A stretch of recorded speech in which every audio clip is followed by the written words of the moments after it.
Hey, dear friends, in this story I'm going to tell you how one coffee shop evening flipped my world around. Get cozy, grab some hot tea or coffee, dim the lights if you want, it's going to be warm, I promise, with a few chills down the spine. This is about meeting someone who became my anchor when I didn't even know I was drifting. My name's Aiden, I'm 26, and I live in Albany, New York. I work as an editor at a local publishing house, polishing articles for travel and food magazines.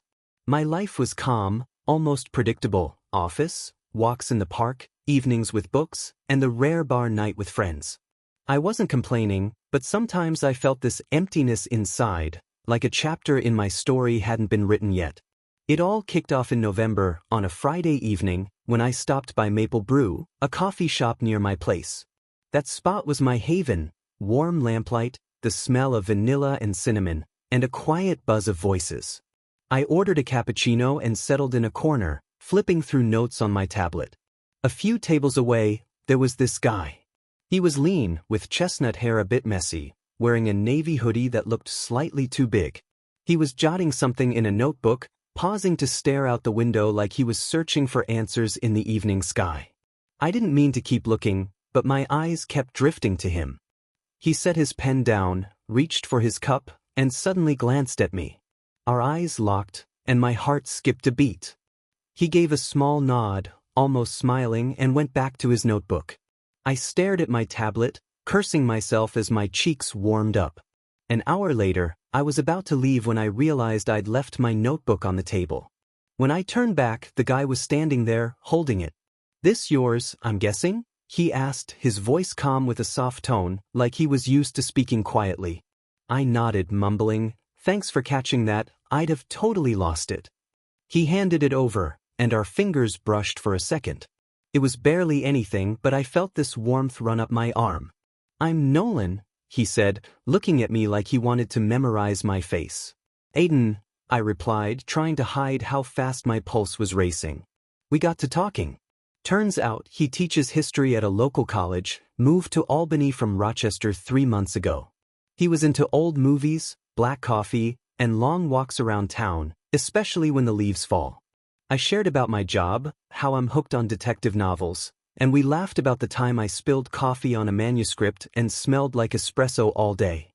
The conversation felt effortless, like we weren't strangers. As I got ready to leave, Nolan asked, "You come here a lot?" I smiled. "Pretty much every Friday, it's kind of my thing." He nodded, a spark in his eyes. "Then maybe we'll run into each other again, Aiden." I left feeling this strange lightness, like I'd breathed crisp fall air after a long workday. Over the next few days, I kept thinking about him more than I expected. His voice, the way he stared out the window, that faint smile, it all stuck with me. I didn't know why it mattered, but the next Friday, I went back to Maple Brew, hoping he'd be there. And he was. Same table, same notebook, but the second I walked in, he looked up and smiled. "I had a hunch you'd drop by," he said, and I knew this was the start of something bigger. After that Friday at Maple Brew, I couldn't stop thinking about Nolan. His quiet smile, the way he traced his pen across his notebook, even the slight rasp in his voice, it all stuck with me like a song I couldn't shake. I wasn't sure what to do with it, but I knew I wanted to see him again, and not just by chance. The next Friday, I showed up at the coffee shop a little earlier than usual. My heart was racing as I scanned the room, but Nolan wasn't there yet. I ordered a cappuccino and claimed our table, the one he'd been at last time. About 10 minutes later, the door swung open, and he walked in, shaking raindrops from his hair. He had on a dark jacket and that same navy sweater that looked soft even from across the room. When he saw me, his smile grew bigger than before, and he headed straight over. "Trying to steal my spot?" he asked, setting his black coffee down. I laughed. "Figured if I sat here, you'd have no choice but to join me." We talked about everything and nothing. Nolan shared how one of his students tried to turn in an essay written overnight, and how he had to gently explain what deadlines mean. I told him about the time I accidentally sent an author a draft with a note saying, "This sounds like a toaster ad," and spent an hour apologizing. He laughed so openly that I felt this warmth in my chest, like we were sharing something deeper than just stories. The conversation turned more personal. Nolan mentioned he had a Labrador named Milo back in Rochester, and he still missed their walks. I admitted I've always wanted a dog, but my schedule's too messy for it right now. Maybe we could hit the park sometime, check out other people's dogs, he suggested, his eyes lingering on mine a bit longer. I nodded. Sounds good, but don't blame me when I start baby-talking every puppy we see. We stayed until the coffee shop was closing. When the barista started wiping down tables, Nolan suggested a walk. The rain had stopped, and Albany's streets glowed under the streetlights.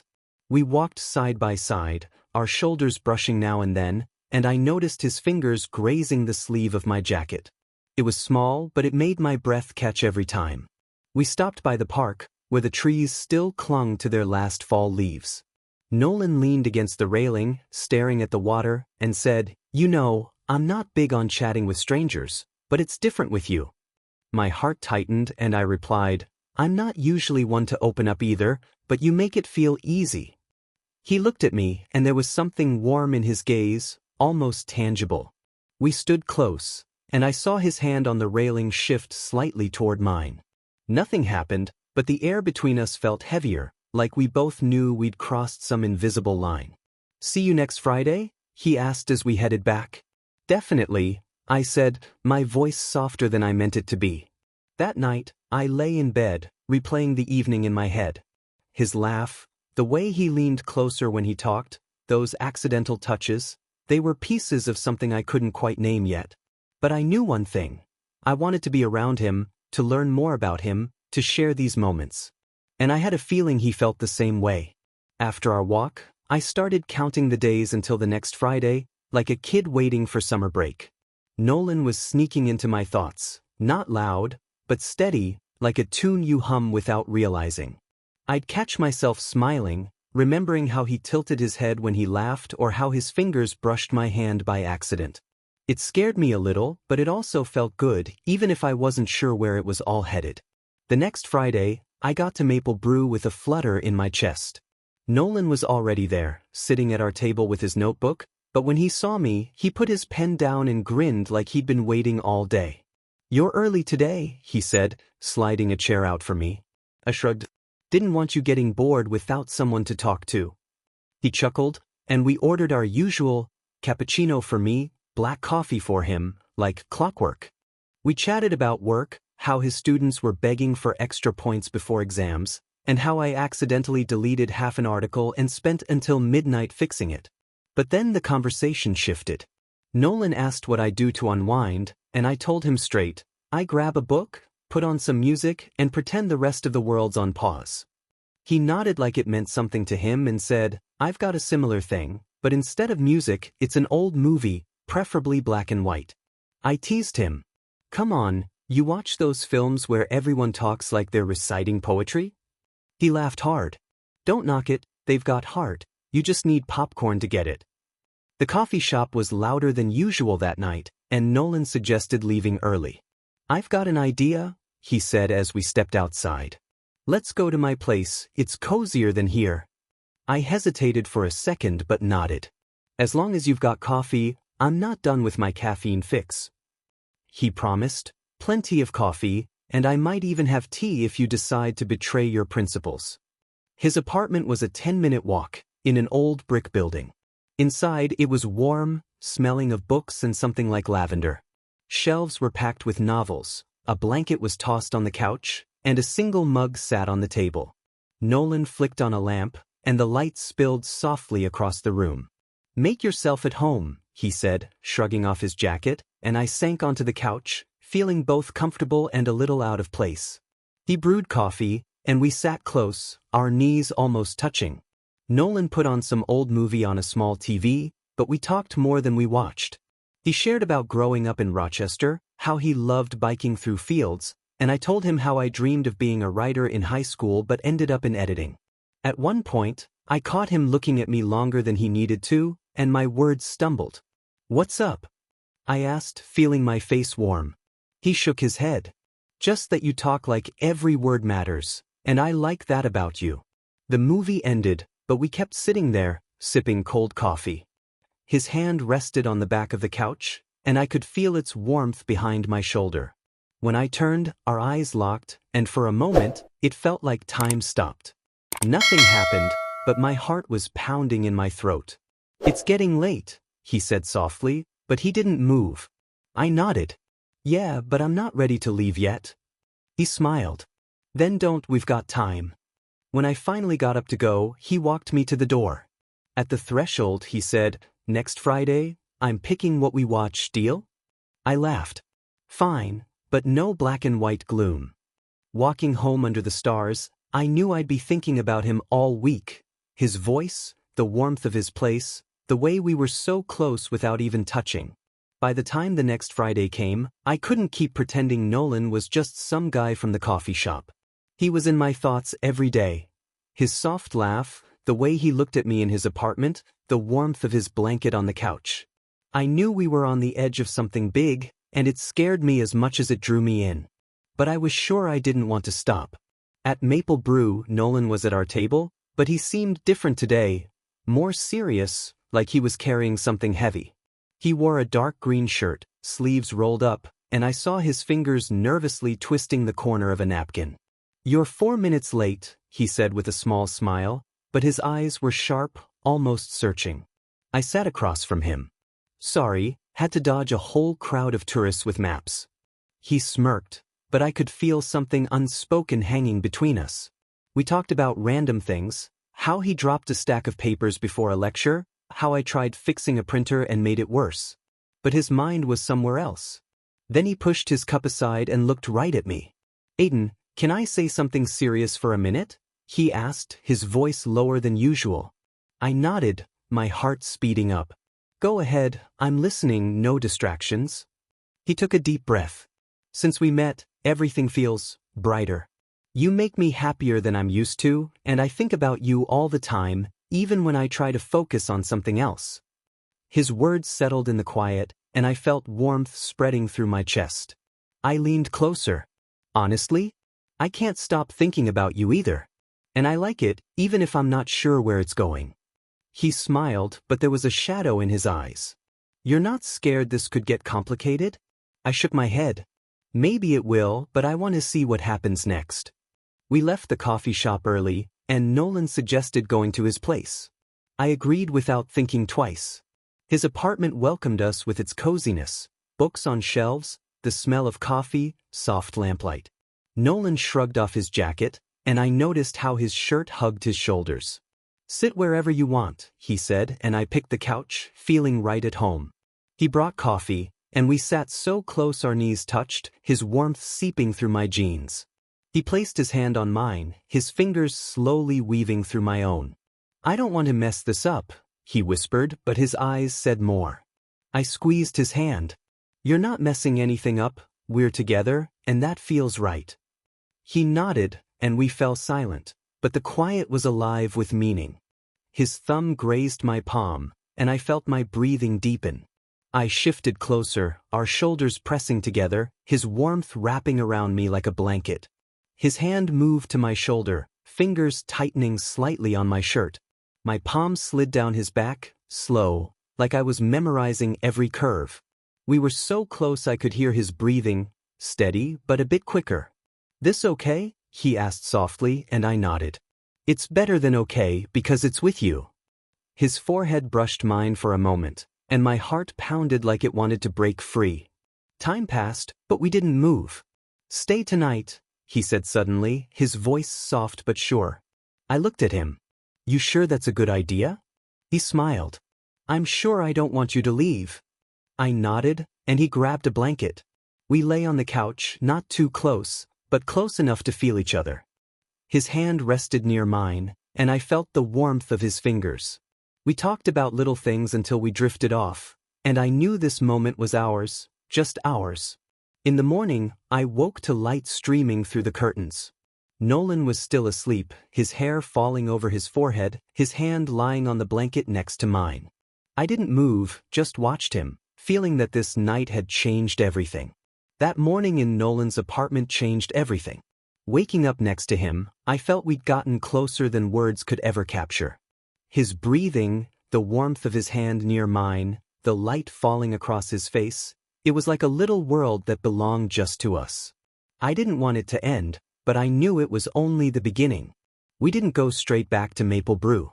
After that night, Nolan texted me, suggesting we meet at the park instead of the coffee shop. I feel like a change of scenery, he wrote, and I smiled, picturing him with that easy smirk of his. On Saturday, I headed to Washington Park, where the trees had shed their leaves, and the air smelled of damp earth and fall. Nolan was waiting by a bench, wearing a dark jacket and a scarf loosely wrapped around his neck. "You look like you walked out of some autumn movie," I said as I got closer. He laughed. "Then you're my sidekick who forgot all his lines." We walked along the paths, leaves crunching under our shoes. The conversation flowed easily. He told me how his students tried to talk him out of a quiz. I grumbled about my boss dumping last-minute edits on me. But I could tell we were both waiting for the right moment to say something deeper. Eventually, we sat on a bench overlooking a pond where ducks drifted in lazy circles. Nolan turned to me, and his knee brushed mine, not quite accidental, but he didn't pull away. "I keep thinking about that night," he said, his voice soft but serious. I nodded. "Me too, and it feels like the most right thing I've ever done." He stared at the water, like he was gathering his thoughts. "I've never been great at this stuff, opening up, trusting people. But with you, I want to be real. I feel something for you, and it's more than just being friends."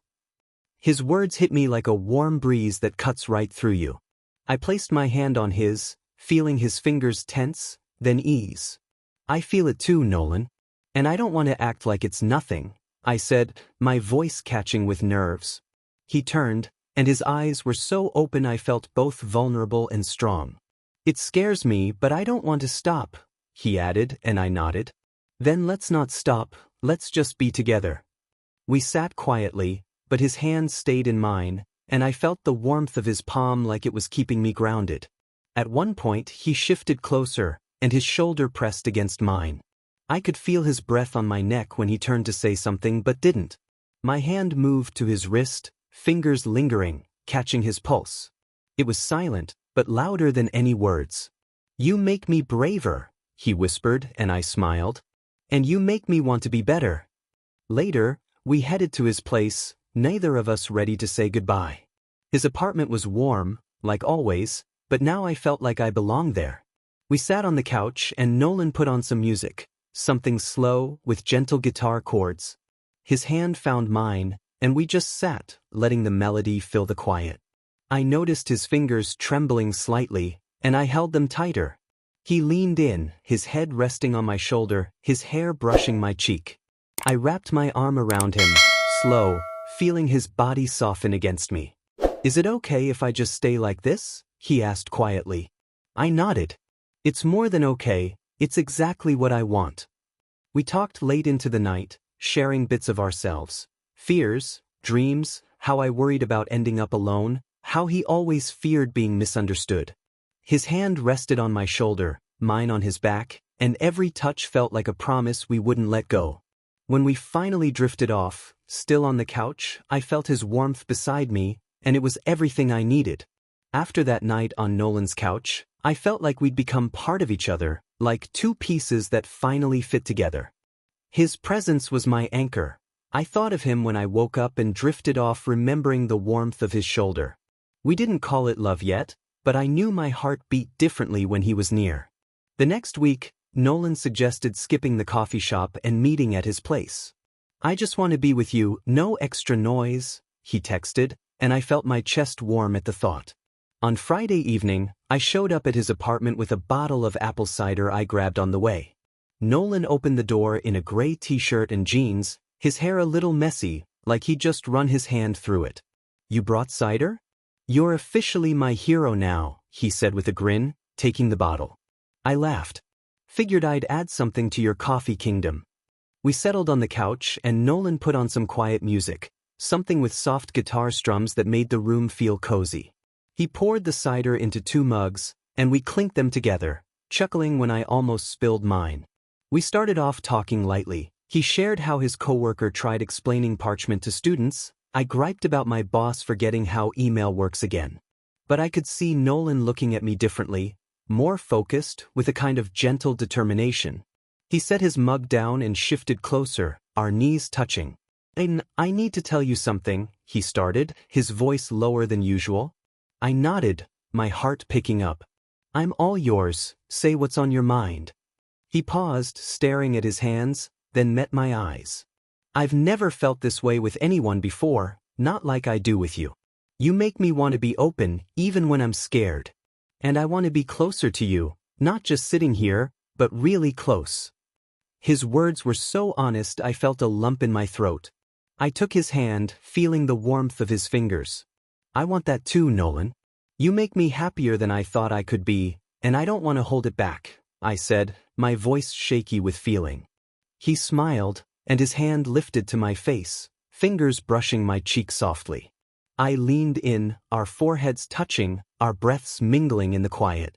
My hand rested on his shoulder, then slid to his neck, feeling his pulse under my fingertips. He moved closer, and his lips grazed my temple, not quite a kiss, but a warm, gentle touch that made my heart tighten. You have no idea how long I've wanted this, he whispered, and I replied, I do, because I've been feeling it too. We stayed like that, wrapped up in each other, his head on my shoulder, my fingers running through his hair, slow, like I was afraid to break the moment. His fingers traced my wrist, pausing where my pulse beat, and every touch felt like a conversation without words. I could feel the warmth of his body, his breath against my neck, and it was closer than I'd ever been to anyone. Is it okay if I just stay like this? He asked, his voice barely audible. I nodded. It's more than okay, it's everything I need. The music had stopped, but we didn't care. We talked about what scared us before, how I worried I'd never find someone who got me, how he feared his quietness would push people away. His hand rested on my chest, mine on his back, and we were so close I felt every shift of his body. As the night grew late, we lay down on the couch, his head on my chest, my fingers in his hair. You staying? He asked softly. I smiled. Not going anywhere as long as you're here. We fell asleep holding each other, and I knew this night was our promise, to each other and to ourselves. After that night falling asleep together, I felt like Nolan and I had become something more than just two people who met at a coffee shop. His smile, his voice, the warmth of his hands, they turned into my home. But with that kind of closeness comes doubt, and I started noticing how worry crept into my thoughts sometimes, especially when I wondered what came next. The next week, Nolan suggested meeting not at his place but at a small bookstore on the edge of Albany. It's quiet and I want to show you something, he said over the phone, his voice carrying a hint of nerves that put me on edge. On Saturday, I walked into Pages and Pines, where it smelled of old paper and candle wax.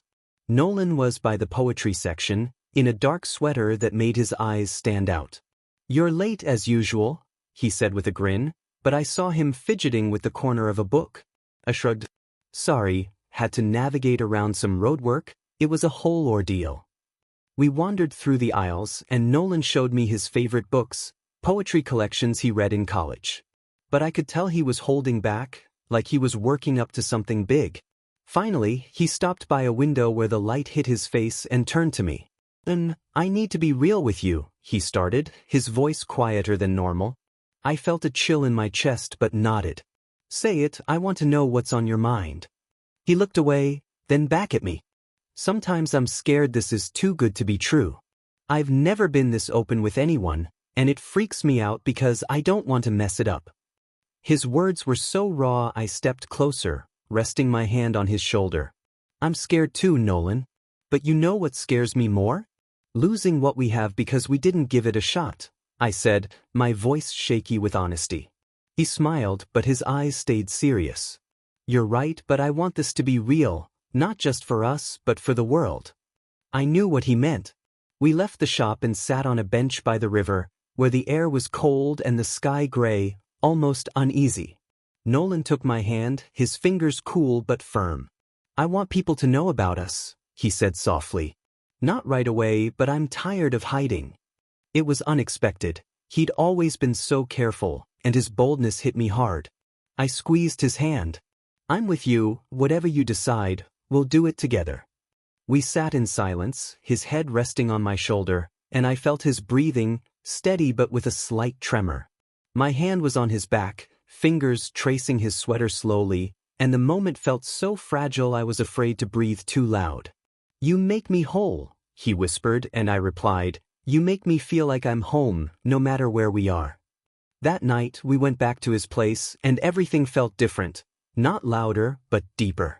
We lay on the couch, his hand on my chest, mine in his hair, talking about the future, trips we'd take, books we'd read together, maybe even a house with a garden someday. In the morning, he made coffee, and we drank it sitting on the floor, laughing when I spilled a bit on the rug. But I knew this was our ending, not a finish, but the start of a life where we weren't afraid to be ourselves. Friends, that's my story. What would you do in my shoes, when fear and love are holding hands? Have you ever had a moment where you had to show your heart to the world? Drop your thoughts in the comments. I really want to hear what you think.